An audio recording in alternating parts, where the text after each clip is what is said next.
Kuri uno wa 9 mukagaro 2022 ni umukuru w'igihugu cy'u Burundi ndayishimiye yashikirize icese Bulamatari w'intara ya Ngozi Emmanuel Ntacunsanze aheruka kugenwa n'umukuru w'igihugu ngo arongore intara ya Ngozi asubiriye uwahahora. Mu ijambo yashikirije yabanje gusigura Bulamatari carico n'amabanga jejwe ko aserukira umukuru w'igihugu mu ntara kandi ko ari n'ikimenyetso c'ubumwe mu ntara.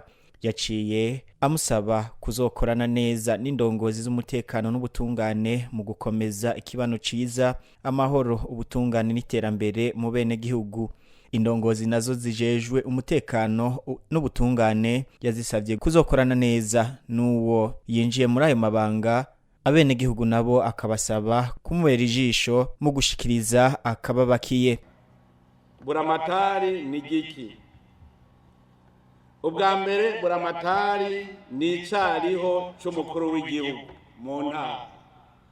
Ibwirizwa shingiro biratomora neza yuko Bulamatari ari we cariho c'umukuru w'igihugu muri iyo ntara arongoye.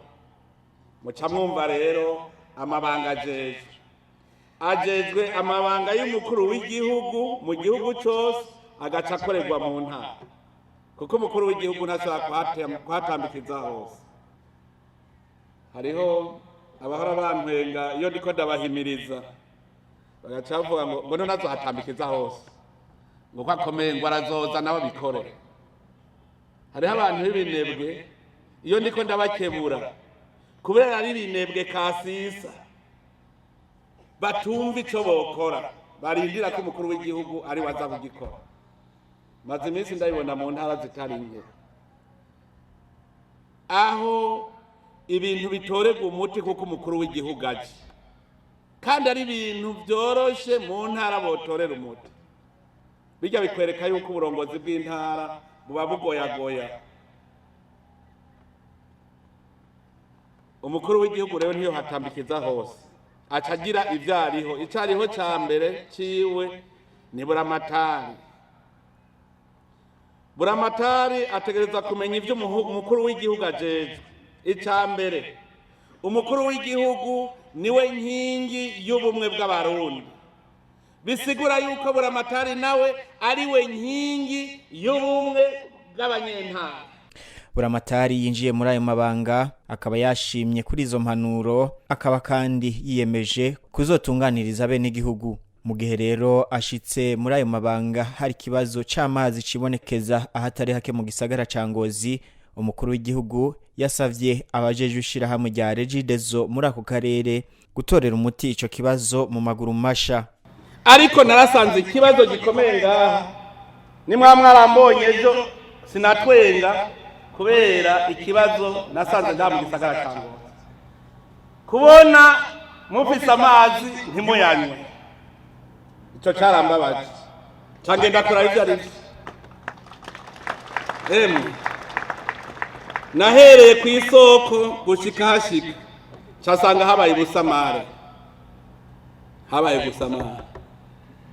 Ubu rero natanze ikiringo yuko amazi ngaha Ngozi ntegereza kubona muriko murayoga nkuko mwayaronse ari menshi kuko amazi aruzuye.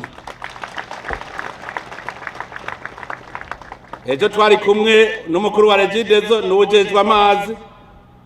Hariho ubusamare nkuko uza wumva ujejwe amazi ngurumva ngo Regidezo nkuko umenga nawe ntari muri Regidezo.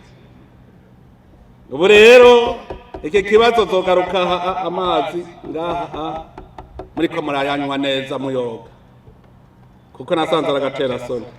Nivyo kubona ikibazo c'amazi ni kibazo kindashishinga kurusha ibindi.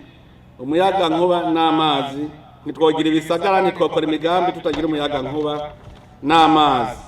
Umukuru w'igihugu akaba yasezeraniye abanyengozi ko azogaruka vuba kugira ngo bamuganirire ku bibazo bibabakiye. Mukamenya ko imbere y'umutaga umukuru w'igihugu cy'u Burundi yari yabanje kugendera uruganda Burundi Brewery ruhingura ibinyobwa n'amazi mu vyegwa vya Ngozi.